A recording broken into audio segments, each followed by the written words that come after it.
السلام علیکم بچوں آج جو ہماری غزل ہے وہ ہے فانی صاحب کی، اور اس کی ہم کریں گے، میں غزل پڑھیں گے پہلے اور اس کے بعد پھر تشریح بھی کریں گے 1 بائی 1 شعر کی۔ تو چلیے پہلے پڑھتے ہیں ہم غزل ہمیں کیا بتا رہی ہے۔ دنیا میری بلا جانے مہنگی ہے یا سستی ہے، موت ملے تو مفت نہ لوں، ہستی کی کیا ہستی ہے۔ آبادی بھی دیکھی ہے، ویرانے بھی دیکھے ہیں، جو اجڑے اور پھر نہ بسے، دل وہ نرالی بستی ہے۔ جان سی شے بک جاتی ہے ایک نظر کے بدلے میں، آگے مرضی گاہک کی ان داموں تو سستی ہے۔ جگ سونا ہے تیرے بغیر، آنکھوں کا کیا حال ہوا، جب بھی دنیا بستی تھی اب بھی دنیا بستی ہے۔ آنسو تھے سو خشک ہوئے، جی ہے کہ امڈا آتا ہے، دل پہ گٹا سی چھائی ہے، کھلتی ہے نہ برستی ہے۔ دل کا اجڑنا سہل سہی، بسنا سہل نہیں ظالم، بستی بسنا کھیل نہیں، بستے بستے بستی ہے۔ فانی جس میں آنسو کیا دل کے لہو کا کال نہ تھا، ہائے وہ آنکھ اب پانی کی 2 بوندوں کو ترستی ہے۔ یہ ہے آج کی غزل۔ تو اس کو ہم 1 بائی 1 جو شعر ہیں ان کی تشریح کریں گے۔ تو پہلا شعر ہے، دنیا میری بلا جانے مہنگی ہے یا سستی ہے، موت ملے تو مفت نہ لوں، ہستی کی کیا ہستی ہے۔ شاعر فرماتے ہیں کہ میری بلا جانے، میں نہیں جانتا کہ دنیا مہنگی ہے یا سستی ہے۔ دنیا میں کیا قیمت لگائی جاتی ہے، دنیا سستی ہے یا مہنگی ہے، میں نہیں جانتا ہوں۔ موت ملے تو مفت نہ لوں، ہستی کی کیا ہستی ہے۔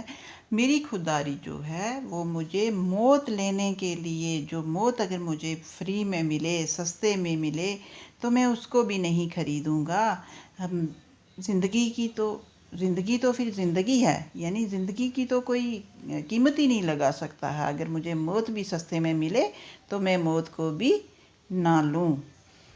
آگے والا شعر ہے، آبادی بھی دیکھی ہے ویرانے بھی دیکھے ہیں، جو اجڑے اور پھر نہ بسے، دل وہ نرالی بستی ہے۔ اب شاعر فرما رہے ہیں کہ میں نے آبادی بھی دیکھی ہے، میں نے ویرانے بھی دیکھے ہیں، میں نے دنیا بستی ہوئی بھی دیکھی ہے اور دنیا اجڑتی ہوئی بھی دیکھی ہے۔ جو برباد ہو جاتے ہیں، جو ویرانے ہو جاتے ہیں وہ بھی آباد ہو جاتے ہیں، اور جو آبادیاں بسی ہوئی ہوتی ہیں وہ بھی ویران ہوتے ہوئے میں نے دیکھی ہیں۔ لیکن دل جو ہے وہ ایک ایسی نرالی بستی ہے جو ایک بار دل کو ایک بار ٹھیس لگ جائے تو وہ ٹوٹ جاتا ہے، پھر وہ نہیں بستا ہے۔ وہی دل کے بارے میں شاعر کہتے ہیں کہ دل جو ہے وہ اس کے دل میں اگر کوئی ذرا سی بھی کسی کے لیے برائی آ جائے تو وہ پھر دل جو ہے دوبارہ بس نہیں سکتا ہے۔ ایک بار اگر ٹوٹ جائے تو وہ ایسی بستی ہے کہ وہ پھر بستے بستے بستا ہے، وہ دوبارہ بس نہیں سکتا ہے۔ نیکسٹ چلتے ہیں، جان سی شے بک جاتی ہے ایک نظر کے بدلے میں، آگے مرضی گاہک کی ان داموں تو سستی ہے۔ کہتا ہے، اب شاعر فرما رہے ہیں کہ میرے محبوب کو میں نے جب ایک نظر دیکھا تو میں نے اپنی جان سی قیمتی چیز اس پہ نچھاور کر دی، اس کو دے دی۔ میں نے اپنی جان کا سودا کر لیا، اس کی ایک جھلک دیکھ کر میں اس پر فریفتہ ہو گیا، میں اس پہ قربان ہو گیا۔ لیکن اب آگے تو مرضی گاہک کی ہے، گاہک یعنی کہ وہ محبوب کے لیے کہہ رہے ہیں کہ آگے اب محبوب کی مرضی ہے کہ اس کو میری زندگی جو ہے وہ سستی لگے یا مہنگی لگے۔ یہ جو دام میں نے لگائے ہیں اپنی جان کی، جو قیمت میں نے لگائی ہے اس کی محبت کے بدلے میں، وہ اس کو قبول کرے گی یا نہیں کرے گی یہ مجھے نہیں معلوم ہے۔ یہ تو اس کی مرضی ہے کہ وہ میری محبت کو قبول کرے یا نہ کرے۔ نیکسٹ ہے، جگ سونا ہے تیرے بغیر، آنکھوں کا کیا حال ہوا، جب بھی دنیا بستی تھی اب بھی دنیا بستی ہے۔ اب شاعر فرماتے ہیں